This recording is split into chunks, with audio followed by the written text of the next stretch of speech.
আমি মেজর অবসরপ্রাপ্ত আব্দুল্লাহ মাহমুদ ও আমার সাথে মেজর অবসরপ্রাপ্ত মোহাম্মদ সালাউদ্দিন আমাদের এনসিপির স্বপদ থেকে পদত্যাগের সিদ্ধান্ত নিয়েছি এবং ইতিমধ্যে পদত্যাগপত্র অফিসিয়ালি আমরা সাবমিট করেছি।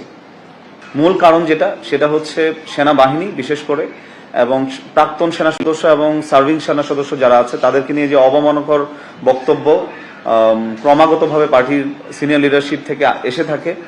আমরা বারংবার এটা নিয়ে কথা বসতে চেয়েছি, কারণ আমরা স্পষ্টভাবে মনে করেছি আমরা যে ব্যাকগ্রাউন্ড থেকে এসেছি, পোশাকের ব্যাকগ্রাউন্ড থেকে, তার প্রতি আমাদের দায়বদ্ধতা আছে এবং পার্টির সদস্য হিসেবে আমাদের দায়বদ্ধতা ছিল।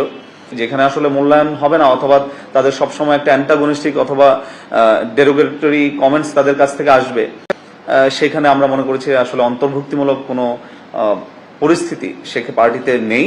বিধায় আমরা ডিসিশন নিয়েছি যে আমরা এই পার্টিতে কন্টিনিউ করব না।